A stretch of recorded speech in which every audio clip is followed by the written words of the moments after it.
Now, good morning. Today I want us to learn about the power sequence of an 11th generation laptop. This is one very sophisticated laptop motherboard, and how power flows onto this motherboard is one very essential thing that you must be able to understand to see how things go about. Power sequence of these new generation motherboards have been hidden from the public so much, so that getting to know how this motherboard works is very tricky. So the first thing, once we plug in, power sequence is a step-by-step process where things come onto the motherboard. There is a step-by-step procedure that from the moment you plug in the input like that, there's a process that goes on till the moment in time when you are able to press the power button and the machine comes on. So the first and the very important step is we must be able to get the 20 volts input signal. Okay, that's not a signal, that is a voltage. So you should be able to get the 20 volts input voltage. And where can we get the 20 input voltage? Let's switch to our microscope. We are having the type C port here, and here we are having 20 volts, right? 20.75, which is nearly taking 0.01 amperes. So this motherboard is not coming on. Okay, all right. In the output, we should be getting some two MOSFETs that should be giving us, let's flip the motherboard, go to this side. We're having the first MOSFET here, the Q2600, and the Q68106, right? Now, in the input, let's just check. In the input of the first MOSFET here, we're having, we're having nothing. We're not supposed to be having, good. Let me switch it, good. Here, we're having 20 volts, right? In the output here, we're also having 20 volts, right? Let me just switch my, so that you can see. You can see this one? We're having 20.74. Exact voltage that we were getting on the meter. Okay, now let me switch it back. On the first and the second MOSFET of the second pin, the second type C input, what should we be having? We're having 20.74 as well, and that we can confirm, 20.74, right? Good. That is the first step of the power sequence.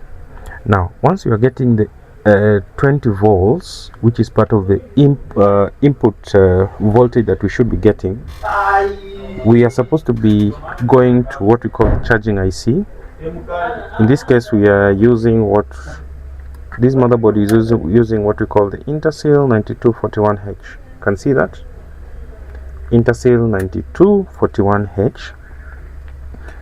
Intersil is one very intelligent chip that has been used in most of the modern motherboards. Okay, now once we are here, there is a signal that is called the ACOK, which is supposed to be generated, and this goes from the charging IC, and is supposed to go directly into the EC chip or the Super IO chip.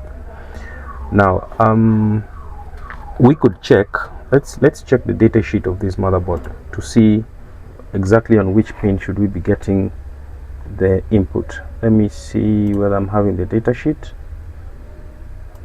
I'm having the data sheet here. Good, I'm having the data sheet. Let me open it up. So I'm having the blueprint. Let me show you my screen. I'm having the blueprint of this Intersil chip, right? Let's go up and check. Is the Intersil 9241, right? Yes. Now there is a signal called the ACOK which is supposed to be given, and it should be on this particular point, the ACOK signal, right? Now let's check 1 2 3 4 5, should be on the 5th pin. Wait, where is it? Let's check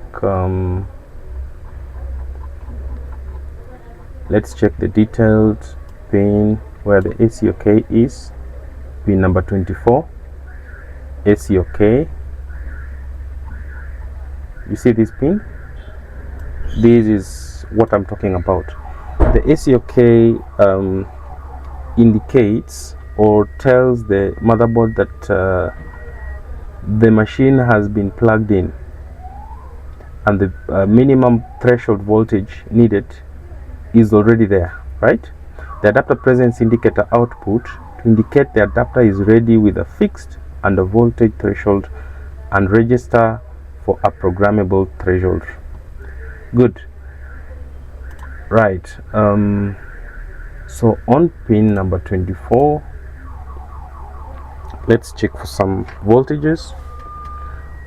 We having 1 2 3 4 5 6. Let's check here. We have 8.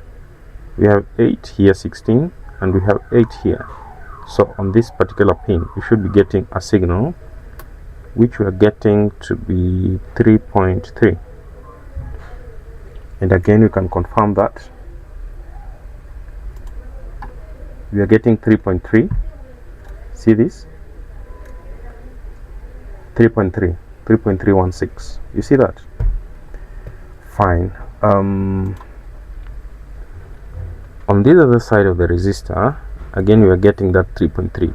Now the ACOK signal directly goes into the Super IO, and we're having our Super IO here.